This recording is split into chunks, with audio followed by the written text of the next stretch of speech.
Hello, everybody. I know it has been quite a while, but I'm dipping my toes back into making Paladins tier lists. Today's tier list is going to be ranking all the champions based on lore power. And before you watch this video, I highly recommend you check out the complete lore of Paladins, but in The Sims 3, as that'll run through all of our messy lore. And you'll see, like, some characters might not be where you think they should be. So we have S tier. These are godly characters in the story. Almost never lose, just overpowered. A tier is mostly they take wins. Sometimes, they're not perfect. B tier is middle of the road. Sometimes they take wins, sometimes they take losses, or maybe they don't do enough to warrant going up or down. C is when they are present, they don't do enough, or they just kind of like teeter towards losing. Jobbers lose every lore battle they're in, and then not lore relevant. We have a few champions who will go in this tier because they just have nothing about them in the story outside of their blurb. So I think we should start with like a baseline of S and jobbers. So at the top of S, we're gonna put Nyx. She has not taken a single L in the lore. She shows up, she immediately beats Azan, who prior to her release was the definitive S tier. What else? Other notable feats. She summons Omen. There's that. She beats up previous abyssal entities and becomes an abyssal lord. She was previously a pyre lord. And I'm trying to think in Chronicles, what else does she do? She can punch a statue and turn it into a throne. She can summon a throne on the Dawnforge to corrupt it and depower Azan, which is pretty impressive. And I'm pretty sure she also stops...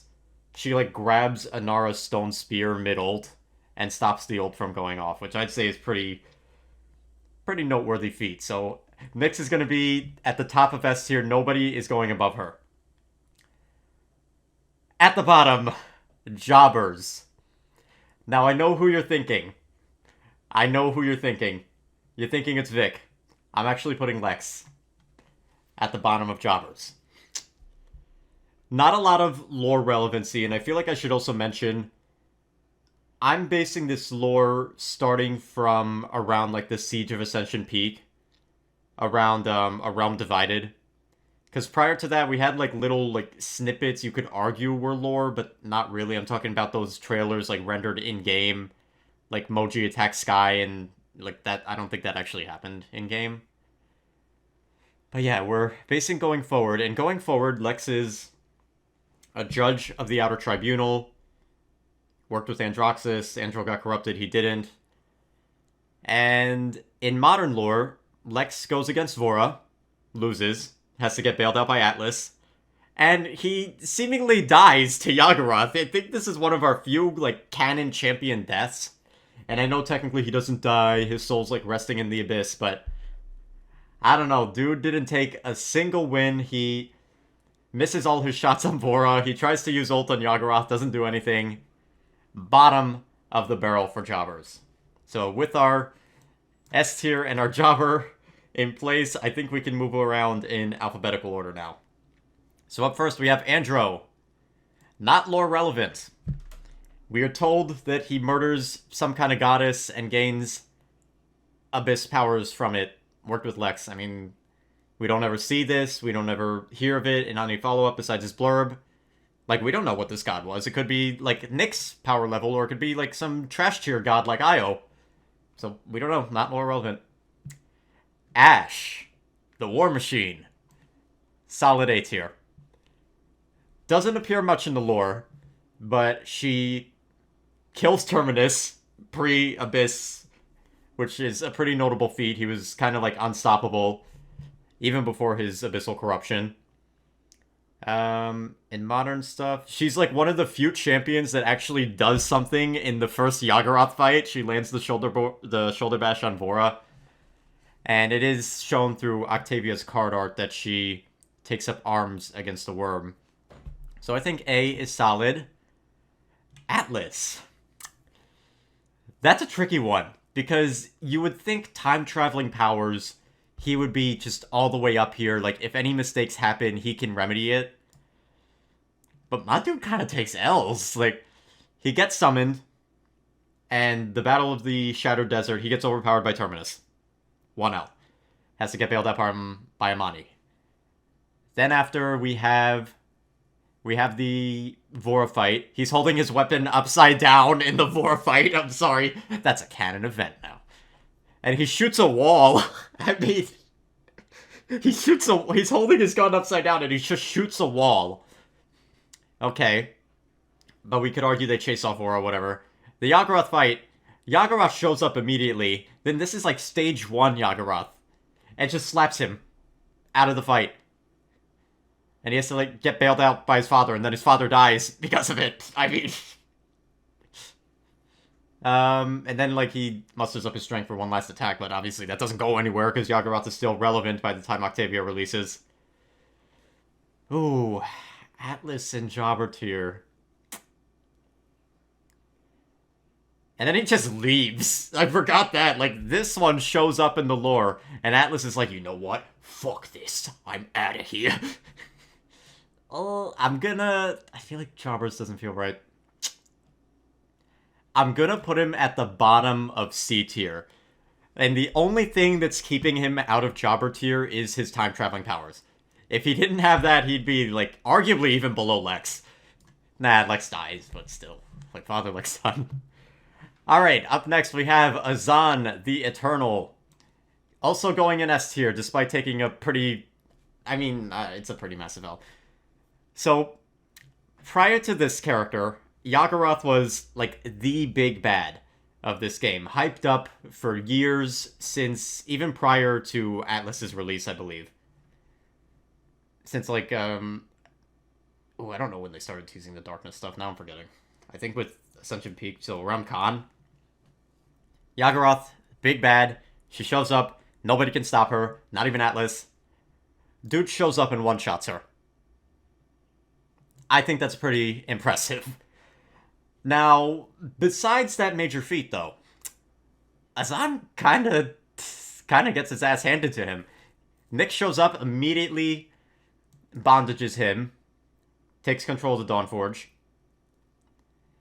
And also in Chronicles, it's stated that he has defeated Rom and Dredge in the past, but when him and Rom meet up again, Rom kind of gets the upper hand against Azan. But also currently, Azan's power is being corrupted by Nyx, so he's weaker than his peak. But even at his peak, he still got defeated by Nyx, so I think second in S tier is worthy. Up next, we got Barrick, the Master Mechanic, Prime Engineer of Crystal Weaponry, which I feel like is immediately B tier. Just like maybe like not every, but a majority of the weapons in Paladins can be accredited to this guy. Maybe not directly, but he is the first to weaponize crystal magic.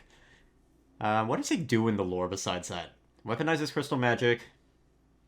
It's like kind of gone for the whole Darkness arc. I think he actually stands off against Yaggorath in one of her cards, but he gets like blown up, so. Chronicles, he is one of the first to join the new Paladins. And he does join the gang at the standoff at Ceres. He and Tyra fight Dredge's fleet. But he doesn't, like, do anything against the fleet. He just kind of, like, exists. So I feel like B is fine for him. Betty La Bomba. The Bomb Queen. Ooh. So, she's the designer of Bomb King. And she shows up. She's a magistrate border lord. She claims to want to retake her territory.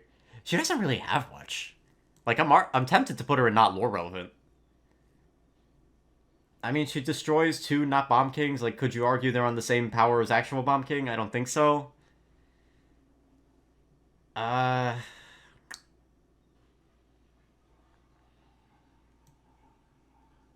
Betty La Bomba. I'll put her...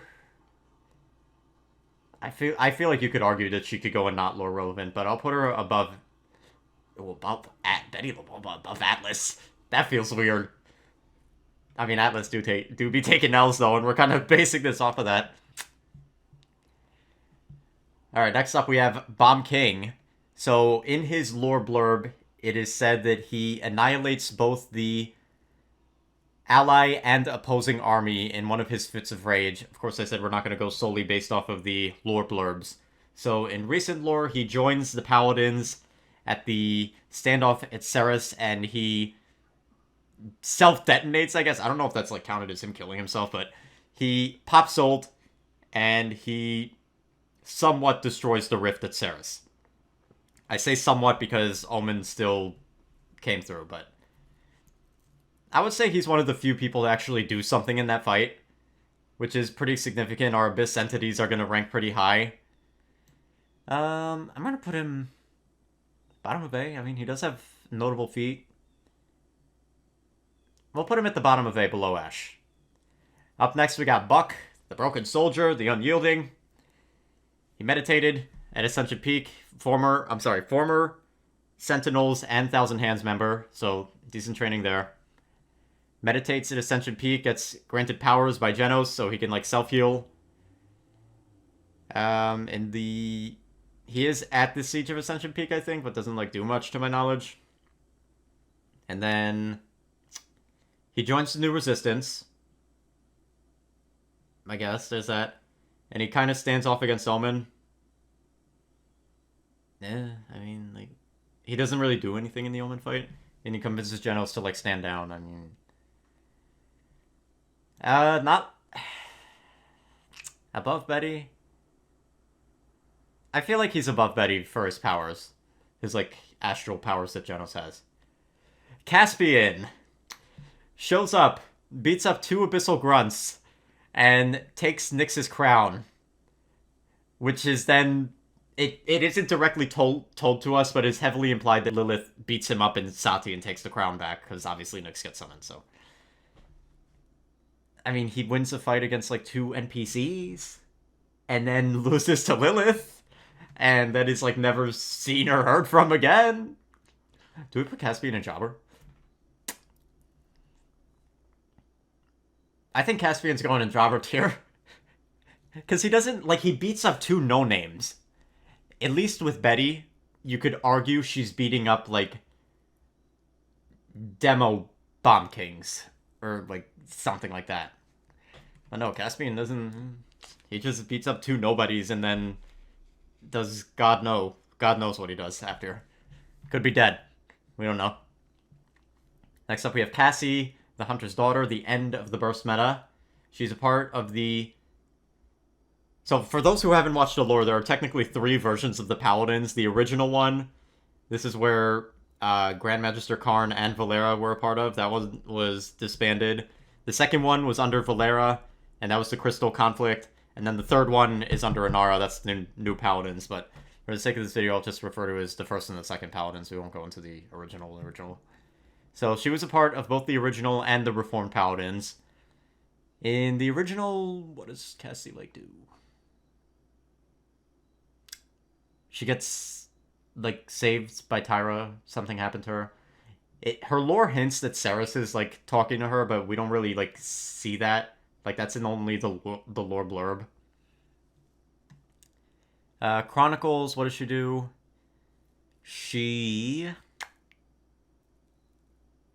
What does Cassie do in the Chronicles? I'm trying to think. She joins House Psycho, like, forms a new magistrate house. But does she, like, take any wins?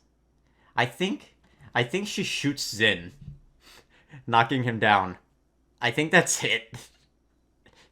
And it wasn't even, like, a shot to kill, it was just to, like, pause the conflict. Oh yeah, she is at end times, too. But she doesn't do anything at end times. She just doesn't do anything.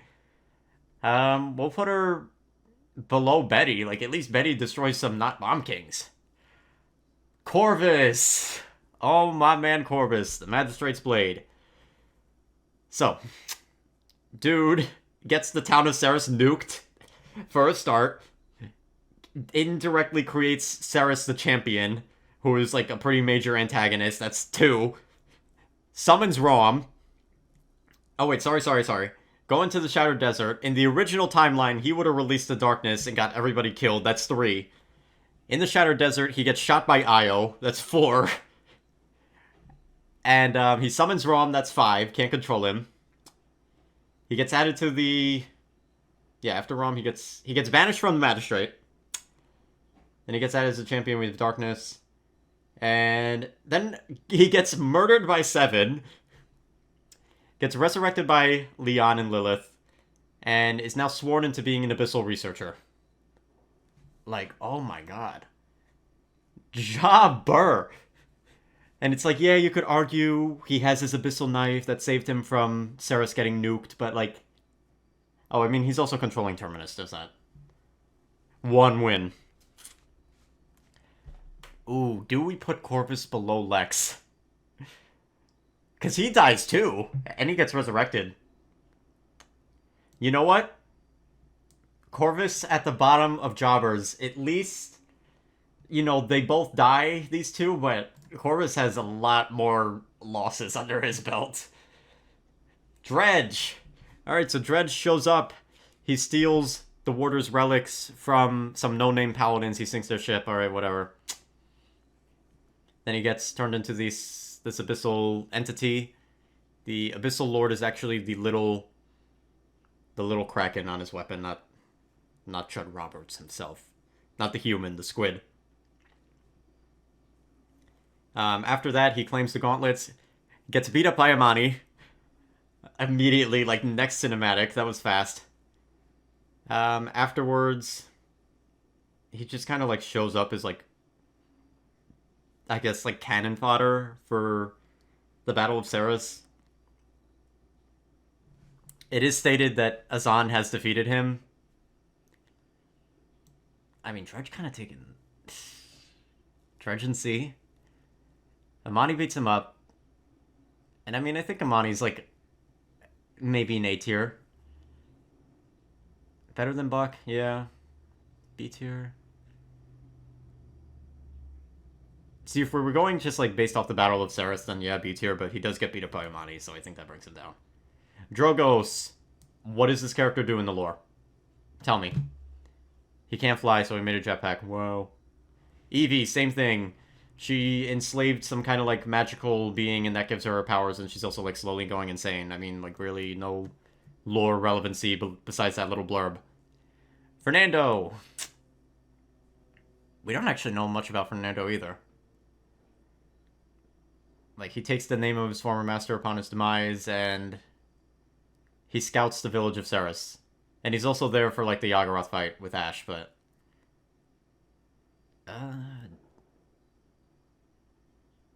dare I say not lore relevant? I don't think he... I'll put him at the top because he does appear in Chronicles. Nah, we're going out of alphabetical order, but... he appears, like, once, and he's, like, a scout. Like, Leon doesn't even want him. So that leads me to think that he's kind of useless. Furia. Oh, boy. She starts out strong. She releases and immediately murders an abyssal entity, an abyssal lord, correction, through the Rise of Furia event. And then she rains down hellfire upon the magistrate. She's the one responsible for Octavia losing her leg. What else? Furia is... what does Furia do after... I think Furia... is Furia present in End Times? No, I don't actually remember. But I know in the Yaggorath fight, through Yaggorath's cards, she is there, and she does fight Yaggorath in Azan's trailer. She does get slapped up. Like, pretty bad. She positioned really poorly, running up to that worm and getting slapped. Has to get bailed out by Azan. In Chronicles, she is able to defeat Ceres, but she can't land the final blow because Rom shows up and beats her up. And she does get, like, we don't actually know the outcome, but seemingly she gets trapped, killed by Omen in the latest Chronicles, so, like, You know what? Taking down a Pyre Lord, though... I'm sorry, no, an Abyssal Lord, pretty good. She did beat up Ceres. I think she did. She does have angel powers, too. Pyre powers. Bottom of A, below Bomb King. I mean, she was at the Battle of Ceres. She didn't do anything. Bomb King detonated the rift. Yeah, I'm fine with that. Like I said, in theory, you feel like an Angel of Vengeance should be up here with Pyre Lord Azan, but she's not. And, like, above Ashe, but no. Alright, Grok. He summons the new Paladins. Like, that's it. In my Sims video, I actually put Grok in a few extra spots because he, like, doesn't do anything. He's not at the Battle of Ceres. Or at least he's not mentioned. He's not at the Fall of Ascension Peak. Or at least not mentioned. He seemingly got, like, struck by lightning and has lightning powers, but we don't actually see that in play. Not lore relevant. Grover's got some lore relevancy as of late. So he's, like, the embodiment of nature itself. Also, I'm pretty sure in lore, Grover's actually, like, huge compared to what's in-game. Let me see. What does Grover do? He's part of the new Paladins. I don't think he does anything in the original, like, pre-Chronicles. He scouts out. He's able to keep Rom busy during the scuffle at Ceres. And he saves Moji from the weaker form of Yaggorath in one of the later Chronicles. I mean, he doesn't take an L. Like, I think A tier is pretty good. Even above Ashe. He's more defensive, though. Like, Grover wins in the defensive game, whereas Ashe is more aggressive. I don't know how you would sort these. I think this is fine. Alright, Amani. That was good. The last warder, my main. She shows up, beats up Dredge. Kind of a low tier, like, jobber character, but you know. Beats up Dredge, takes the gauntlets. She's at the Battle of End Times. What does she do? She bails out Atlas from Terminus, so she does, I guess, defeat Terminus. It's not really shown, but it's hinted that she defeats Terminus. She is present in the Yaggorath fight. And after she forms the new warders. So, like, now she's in a teaching role. I mean, all things considered, Amani doesn't have much. But she doesn't have any losses either, so I kind of want to put her in an A for that. Above Furia. And she could also control dragons. We don't see the dragons in the lore, though. Like, never in the lore does Amani actually summon a dragon. Besides taunting Dredge after she gets her gauntlets back.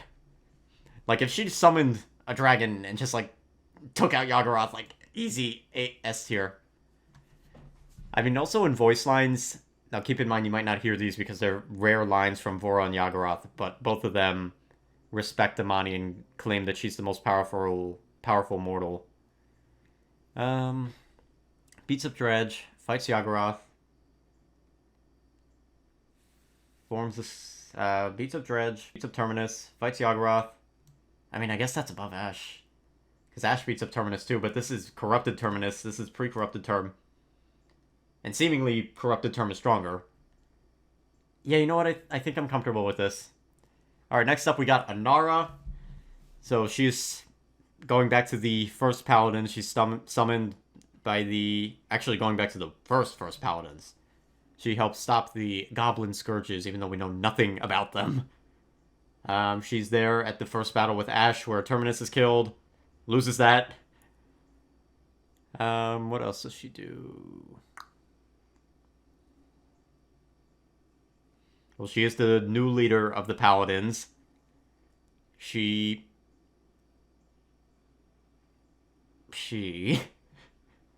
Oh god, what does she do with the Battle of Ceres? She throws the stone spear trying to kill Ceres herself and Nyx stops it. Battle of Ascension Peak. She seemingly gets killed by Omen. I mean... Dang, Nara, like... I don't know, like, kind of jobber tier now that I'm listing everything out. And this is the leader of the new Paladins. Does Anar actually take a win?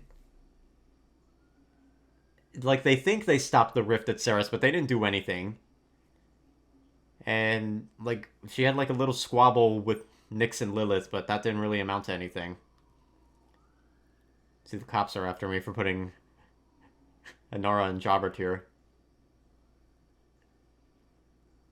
I say she died to the Omen ult because it hasn't been confirmed that she's alive, but it is said, like, that the mountain closes in on them, so I'm assuming she, like, protects herself and Furia from the beam, even though I don't know how that would work. Anara and Jobber tier or bottomless sea? It just feels wrong to put the new leader of the Paladins in the top of Jobber tier, like with these clowns.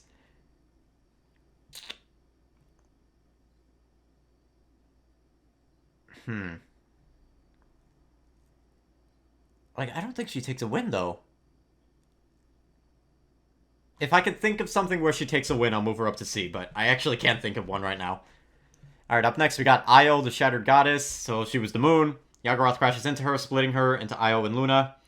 She stands by while all her followers are slaughtered. Indirectly releases the darkness that she tried to keep concealed and indirectly makes Vora, who was a pretty major threat. Once she descends, she shoots Corvus. I mean, Jobber, like, that's not an accomplishment. She fights Yaggorath. And then we get to Chronicles where she fights Rom and, like, loses to Rom. She has to activate Sacrifice to get out of that. And even then, Luna was at the mercy of Rom. Like, I mean, she shoots Corvus. She fights Yaggorath. I kind of want to put her in C tier. Like, I don't feel like she's B tier worthy. And then she forms a new house and joins the Magistrate. But it's like, this is the goddess of the moon. And she just flees in the fight with Rom. Where it's like, Rom's not even Yaggorath level, in my opinion. I just feel like that was a pretty major loss, but it was only one. And it is counteracted by a win against Corvus. You know what? I guess B tier's fine. Genos. So he was a monk. He stepped into the light and became enlightened, gaining godlike power against with space-time. Most notable feat is during the siege of Ascension Peak. He does one flick of the wrist and completely wipes out Khan's army. I'd say that's pretty impressive. What else does he do after? He aids in the fight with in the Shadow Desert End Times. We're not exactly told what he does, but he is there. He warns the Paladins about the darkness coming, so he has like some kind of like forthcoming, I don't know, like spidey sense, tingling powers, foresight. Unfortunately, though, in Chronicles, he gets beat up by Omen and would seemingly have been killed by Omen had it not been for the Resistance showing up. But still, I feel like he takes wins. Generals. It was that one loss, and it's by someone who's, like, pretty much equal to him in terms of power. I mean, I just feel like wiping out an army with a flick of the wrist is... That's, like, damn impressive. I want to say that's above Grover. And it is in the lore. Like, you could see it in the lore cinematic. He goes whoop, and everybody's dead. And he also seemingly beats up Khan off camera. Because Khan does lose the Siege of Ascension Peak, so he beats up Khan. Yeah, you know what? I think top of A is good. He does kind of fall off later. Like, Omen will go above him when we get to him. But yeah. Up next, we got Kasumi. She shows up and murders a random magistrate grunt. That's it. She's like a 10,000-year-old ghost. Some kind of house betrayed her. Initially, we thought it was House Psycho, but I think they dropped, like, House Caruso in the Chronicles, so I'm assuming it's that house. Outside of murdering a random magistrate guard, we don't know, like, the capabilities of her power. Like, it's just like Caspian. She just murders some no-names, and then that's it. But at least Caspian kind of, like, does more, pushes the story along. Like, you could take Kasumi out of the lore and nothing would be lost. So yeah, we'll put her in not lore relevant. Up next, we got Khan. So, starting up, he goes to the Siege of Ascension Peak. He decks Victor so much, so bad, that he had to have facial reconstruction. I know it's technically Victor's son, but nah, it's Victor. He decked him so bad he had to get his face reconstructed. Siege of Ascension Peak, he does lose, although I will say, even though it was a loss, it was impressive that he survives Genos' like beam attack that kills the whole army. And actually, fun fact, if you watch that trailer, Khan and the one soldier standing behind him are the only two to survive that blast. And I guess that shows like how durable Khan is. I'm trying to think. Yagoroth fight, he's with Rey, he almost steps in an acid pool, so... Lilith shows up later in the trailers. He misses every shot on her. And he shows up at the Fall of Ascension Peak to evacuate monks. He doesn't actually, like, fight there.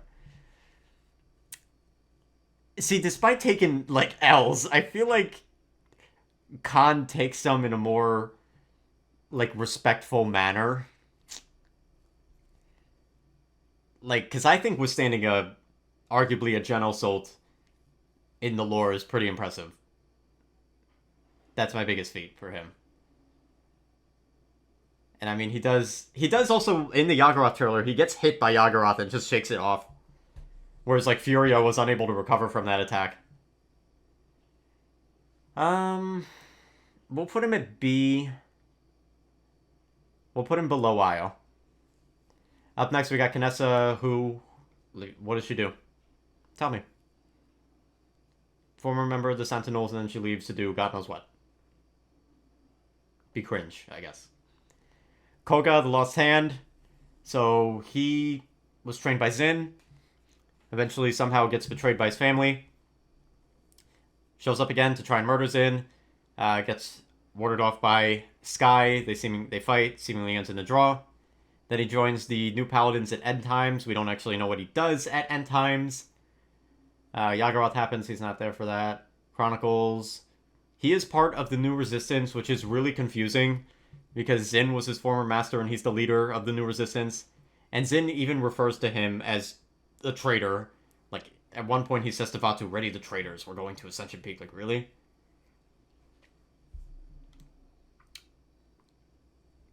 He fights Sky. Like, that's his one moment of relevancy. He doesn't take any L's, so I can't say jobber, but I feel like we haven't seen enough of him. Like, he's in the lore, but not enough. So I'll put him at the bottom of C, below Atlas. Alright, next up we have a pretty important character in the lore now. It's Leon. So initially she ploys her way to power, seemingly stealing the throne from Xin, the Ruby Throne. And her weapon, the heirloom rifle, is like passed down from generations. And seemingly it's an early version of crystal weaponry, if you look at it. So like pretty powerful weapon there. What does she do? I mean, she commands Khan and Rey, who are both pretty decent-ish, I would say. I'm trying to think. Pre-Yagoroth, she's not really a hitter. Yagoroth arc, I don't think she does anything. In Chronicles, she does become the new Grand Magister, so she's arguably the most powerful character, status-wise, in the new Magistrate. She only shows up at the Battle of Ascension Peak. She does land ult on Omen and Vatu, which I guess is fine. I mean, they weren't expecting it. She kind of, like, pulled a flank, pulled a sneaky on them and hit them. She shoots Xin in the shoulder. That's kind of it. I mean, she does, like, temporarily knock out Omen, which I would say is a decent feat. I would still say Omen's more powerful than her.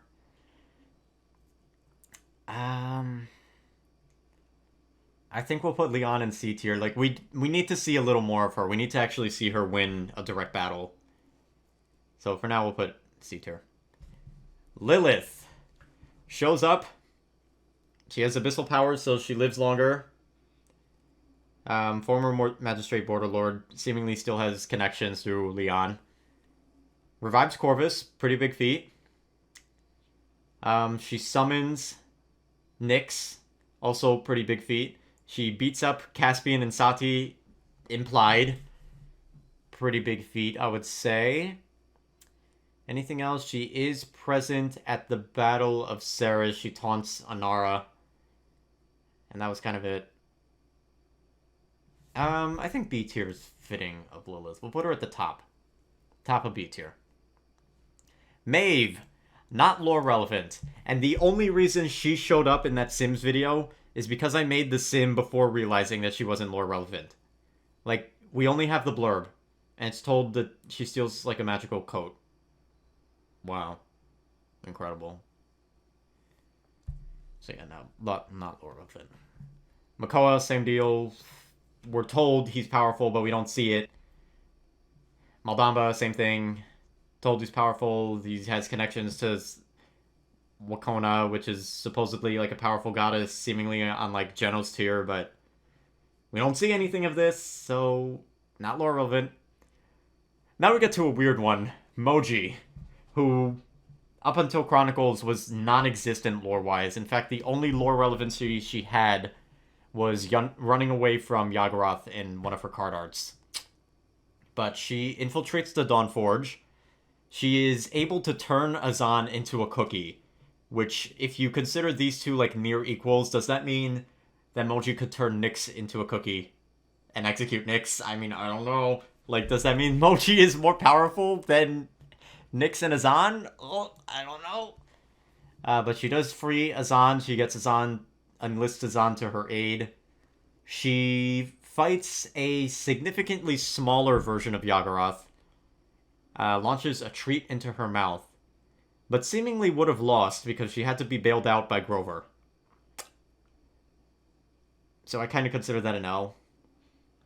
That being said, I feel like just the stupidity, the stupid power of being able to turn a Pyre Lord into a cookie. Because keep in mind, it's been told to us, not shown, but it's been told that Pyre Lords and Abyssal Lords are on like the same power level, give or take.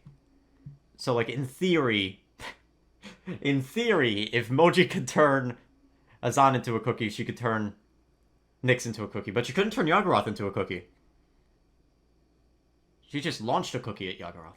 Does that mean Moji, like, launched one of her prior victims into Yaggorath's mouth? That's really dark. I'm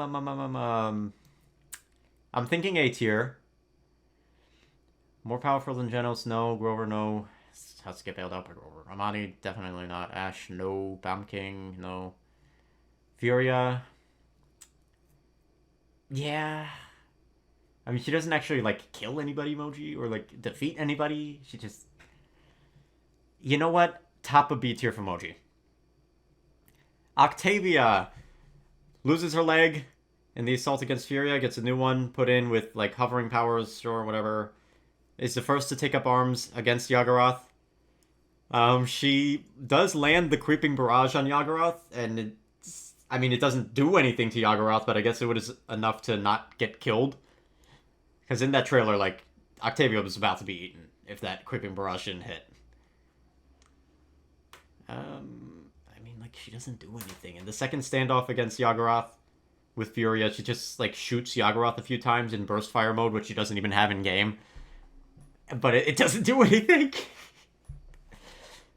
I wouldn't say she's jobber. I just feel like she... First of all, she's up against Yaggorath, and Yaggorath will be an S tier, so that's not, like, a fair comparison over here. Especially when this whole tier list is based off of comparing champions to one another. But she doesn't, like, do much. Like, even Koga does more. Like, he fights Sky. She just, like, lands one beam on Yaggorath, and then we don't even know what the outcome of that was. Just that she didn't die. Oh, and she also gets bailed out by Team Ruby. So she loses to that, like, Salem chick, but we can't count that.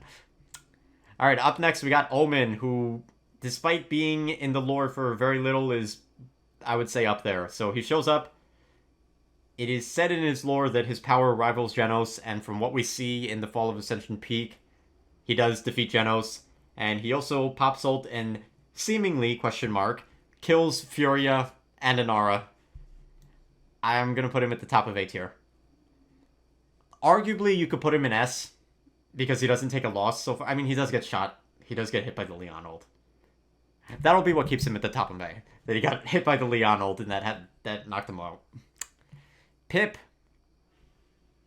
For the most part, he's not lore relevant, but Yagurath arc, he runs away from Yagurath with Moji. And he is kind of like somewhat in the lore again. He was part of the new Paladins for the scuffle at Ceres. And he, Grover, and Bomb King keep Rom busy. And also in the latest one with Azan and Moji Adventures, he has like a scuffle with Rom, and Willow and him are able to tease him despite being tired. He does join that fight against the mini Yagurath. I don't know what he really does there. And I think that was it. Like, again, kind of like not enough to go off of. I mean, he fights Rom and doesn't die twice, so I guess that's a feat. Yeah, I guess that see, like, based on that, Octavia does kind of like the same thing. She goes against Yagurath and doesn't die twice. Same thing with Pip. And I would say Yagurath is more powerful than Rom. And he doesn't, like, do anything besides that. Just, like, teasing Rom. That's his, like, peak lore moment. He teases Rom. Yeah, we'll put him at the bottom of C. Alright, Rom shows up. He gets summoned by Corvus. He causes havoc. Then he fights Tiberius. It ends in a draw. After that, he's, like, gone for the most part until Chronicles. Chronicles, what does he do? Beats up Furia after she almost kills Ceres. What else? Fights Azan and seemingly has the upper hand, but also can't kill Pip, Willow, and Bomb King. So like, and he also loses to Vora. He can beat Io, but loses to Vora. Well, I feel like definitely more powerful than Furia, because he does defeat Furia. So, more powerful than Mom King? I mean, he does take wins, though. Like I said, he almost wins against Azan. Has a draw with Tiberius. I mean, wins against Furia. Do we put him above Ashe? Ashe doesn't have enough, though. And, like, above Amani?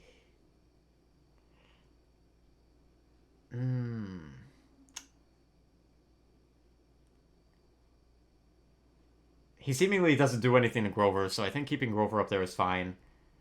Amani just takes that, like, one win against Dredge. Fights Yagurath. I feel like Rom does get knocked down a few pegs. It was said in the past that Azan at full power can defeat him. Vora traps him in the seal. I mean, he gets scared off by a furry.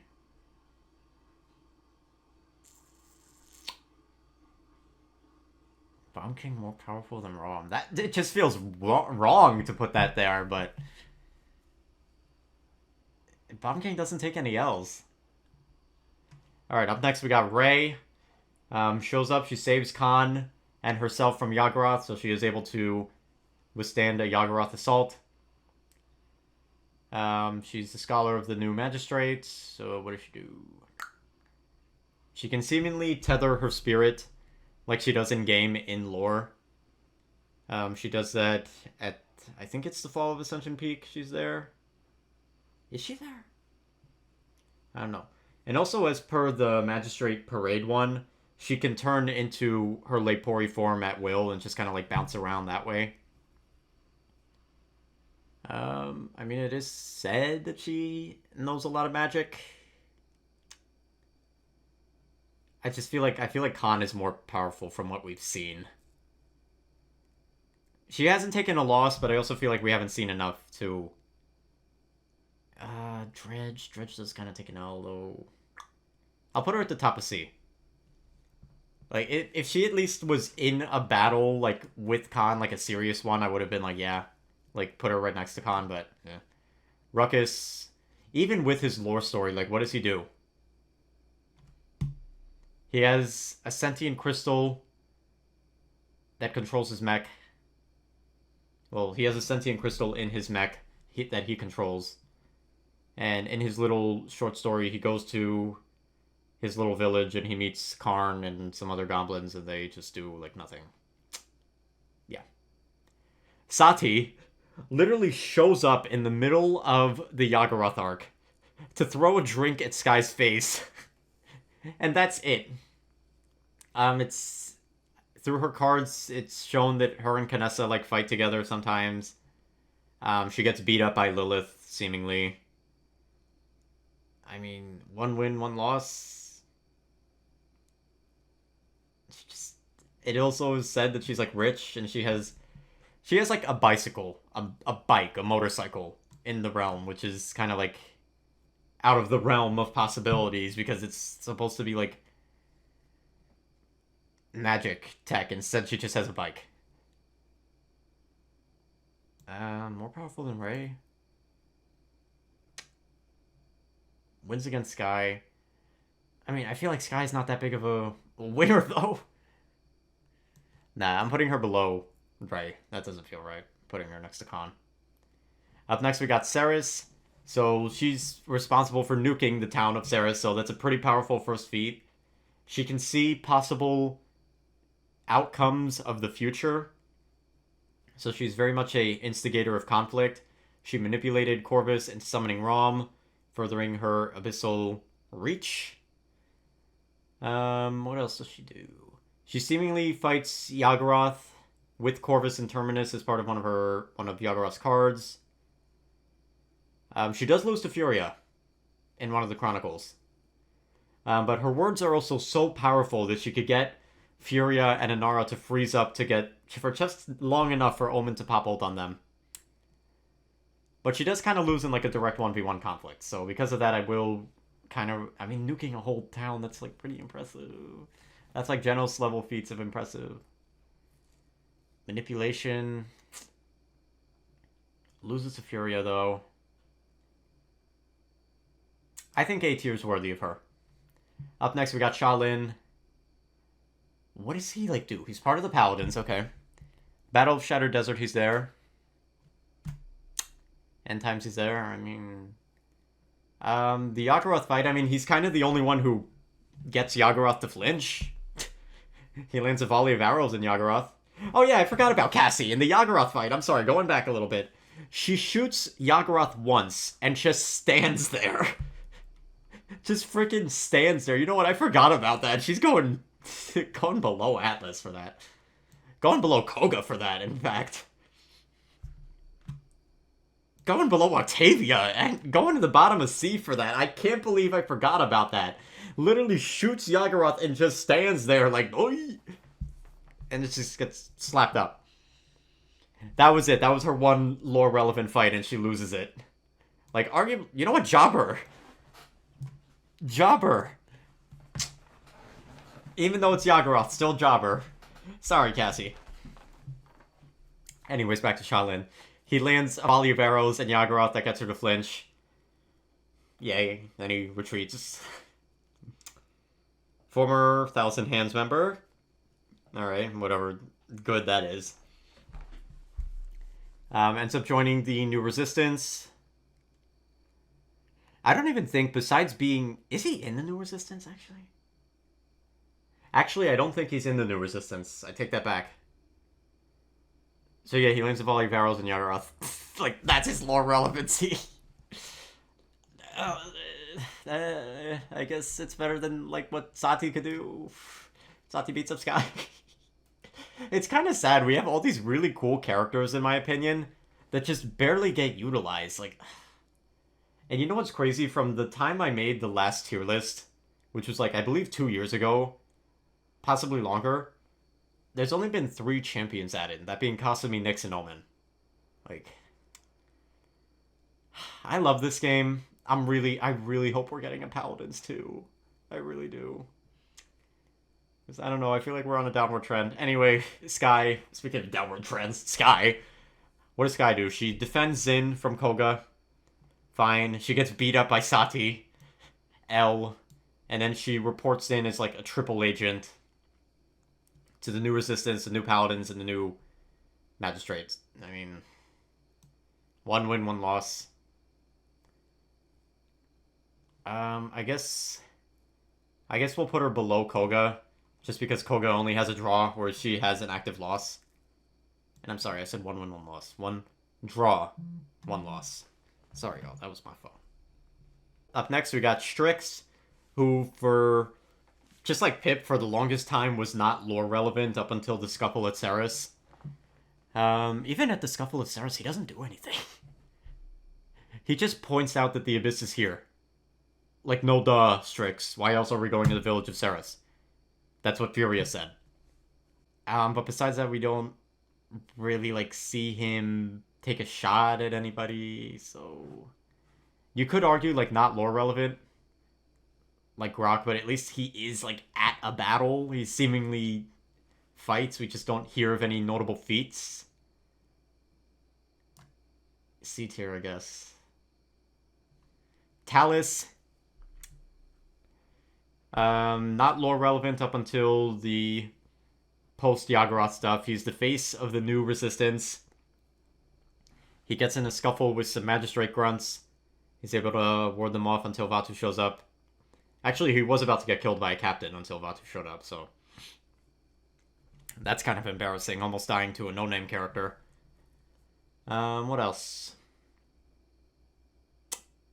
He punches Omen in the skull. Knocks him back.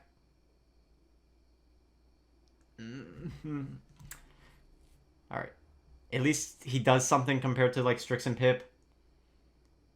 Kinda, like, punches... Is punching Omen worth more than surviving Yaggorath? Nah. Yeah, I guess. Terminus. I feel like Terminus should be more lore relevant, but he's not.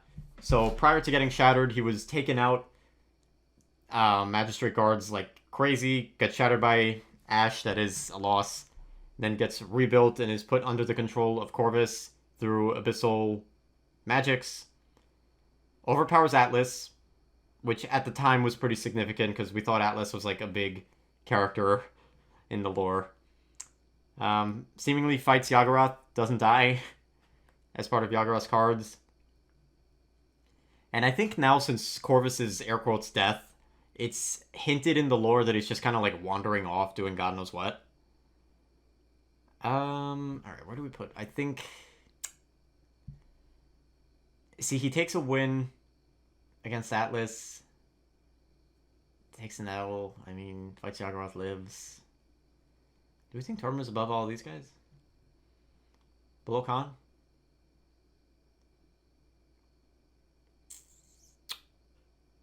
I mean, survives Yaggorath, that is a plus. Not a big plus, mind you. It's like a little plus, but...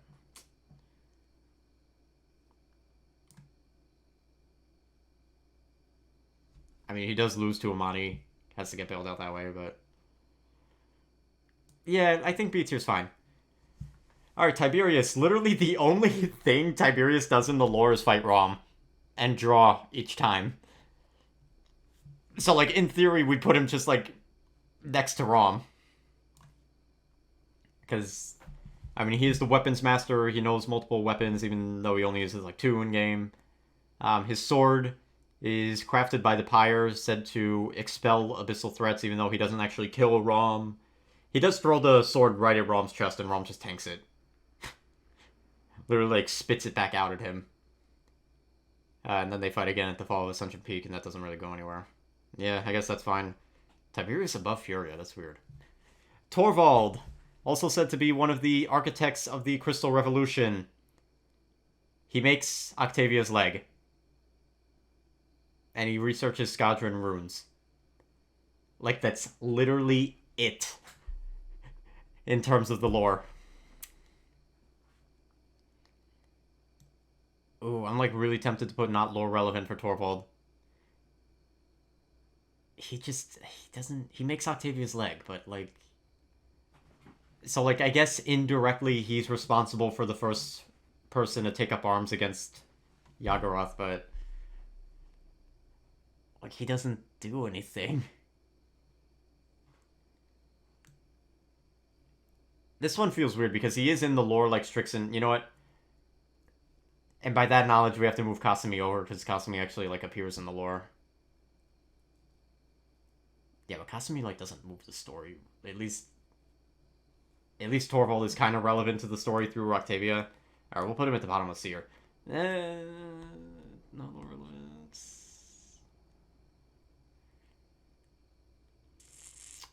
If he was in a battle, these two were in battles, so I could at least like attest for them.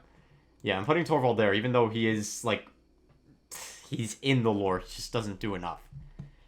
Tyra, part of the first Paladins, originally part of the Magistrate and the Sentinels. Shoots around. Joins the third Paladins. Joins the new Paladins as well. Not present for the Yagoroth fight, which is odd considering like her whole shtick is fighting monsters. In Chronicles, she's one of the first to join the new Paladins, and she fights Dredge's fleet. Like, that's it. I guess by that, we'll put her like below Dredge because she doesn't really do much. Vatu, the Shadow, fights Vora immediately upon release. That does end in a draw, but Vora is pretty powerful, I would say. He's said to be a legendary killer, so good that some even doubt his existence. I know that's part of the blur, but I'd say that's pretty impressive. In Chronicles, he executes a magistrate captain. He shows up for the killing blow against Omen, but he doesn't land it because Leon lands the ult on him. I think I'll put him below Leon for that. Like, I mean, he does trade with Vora.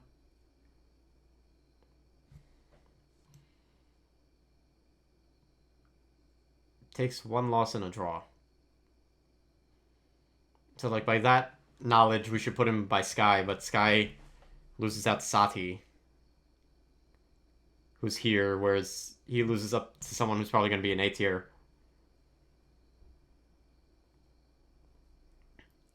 I guess we'll put him in C tier next to Leon.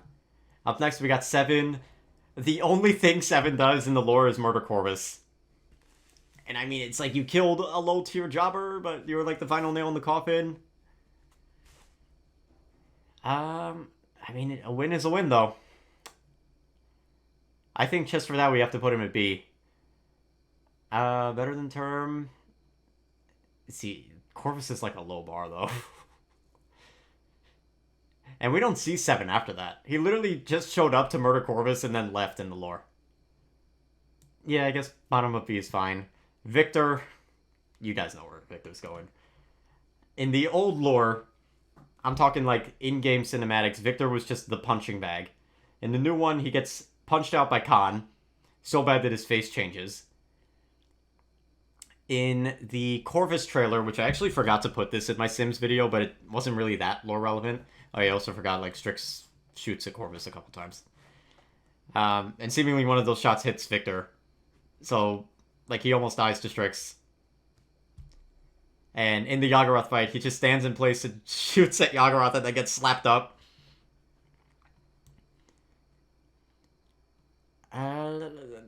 He doesn't die, though.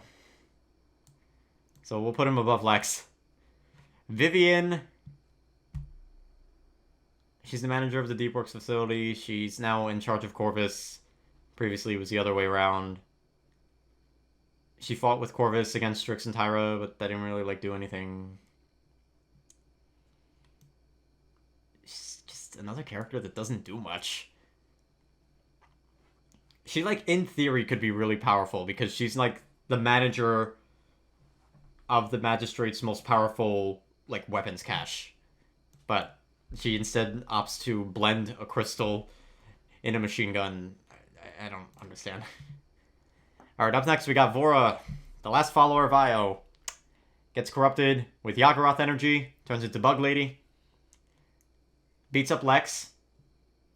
Escapes from Atlas. In her trailer, not in her trailer, in the Yaggorath trailer, she knocks Xin on his ass.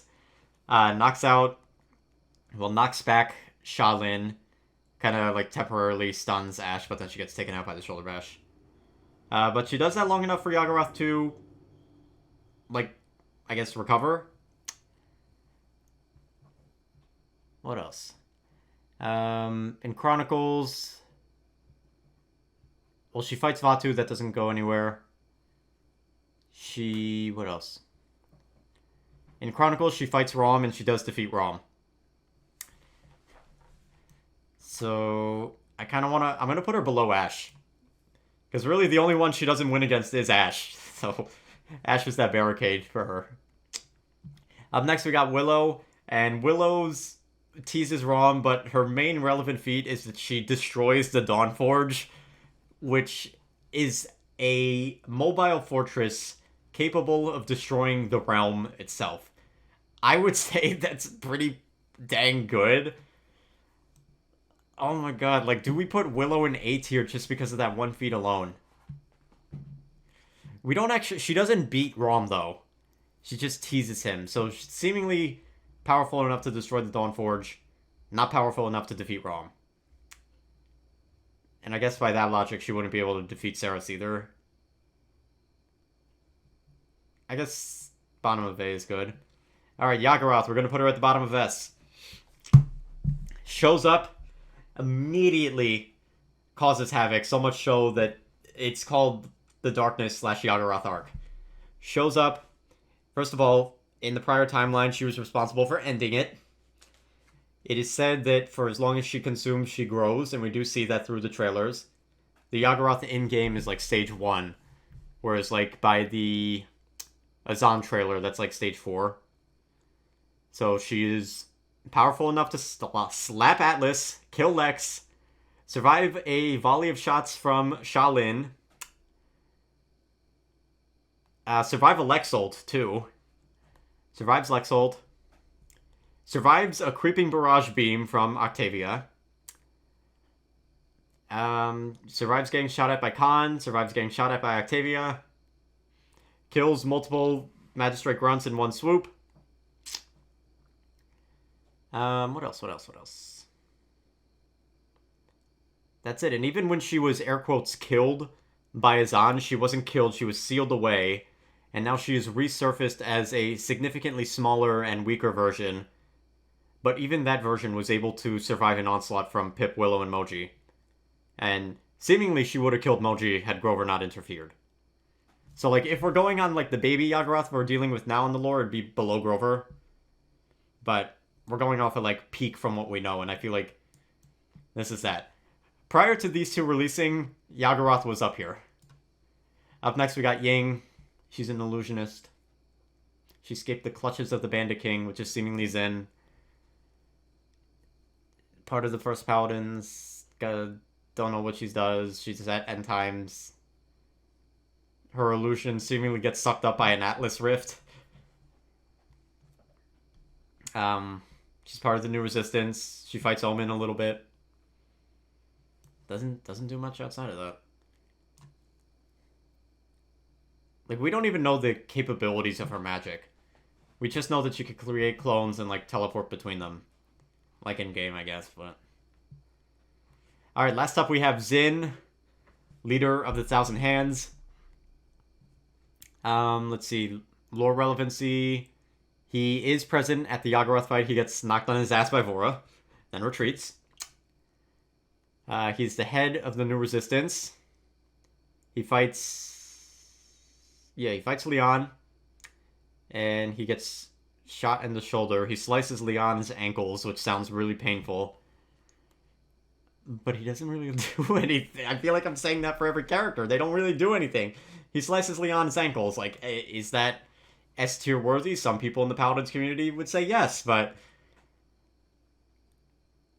And he also gets knocked in his ass by Vora. I feel like for that we have to kind of knock him down a few pegs. I feel like Vatu's stronger. Betty... I feel like he does more than Betty. I kind of want to move Betty down. Like, she just destroys, like, some, like, jobber type things. Like, we don't know what happens after that. Yeah, we'll move Betty down a little bit. Alright. So, at the top of S tier, we have Nyx, Queen of the Abyss, followed by Azan, the Eternal, followed by Yagarath, the Devourer. And then we have Omen, Genos, Grover, Amani, Ash, Vora, Bomb King, Rom, Tiberius, Furia, Ceres, Willow. In B tier, we have Moji, Lilith, Barrack, Io, Khan, Term, and Seven. In C tier, we have Ray, Shalin. We have a lot of people in C tier. Ray, Shalin, Sati, Dredge, Tyra, Buck, Leon, Vatu, Zin, Atlas, Betty, Koga, Sky, Octavia, Talus, Pip, Strix, Vivian, and Ying. In our Jobbers tier, we have Inara, Cassie, Caspian, Victor, Lex, and Corvus. And in our not lore relevant section, we have Andro, Drogos, Evie, Fernando, Grok, Kasumi, Kinessa, Maeve, Makoa, Maldamba, Ruckus, and Torvald. So, I'm looking over this. It's just, some of these placings feel really weird. Like, especially some of, like, the Abyssal characters. Inara in Jobber's tier feels weird to me, but this is based off of the story we have, and based on that, I think this is... I'm pretty happy with this.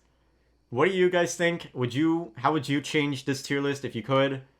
Let me know down below. Also, do keep an eye out. I am going to be posting some more tier list themed videos. I might go more on the artsy route. I'm thinking of ranking, like, the character's base design, the character's intro animations. I might do a video comparing, like, the Sims to model ratio, like, who came out looking the best. That might be a fun one to do next. We'll see. There's a very small part of me that is tempted to go through all the abilities and passives and everything like I did last time, but we'll see on that one. We'll see. I have to think about it a little more. Anyways, we're going to wrap this video up over here. Peace.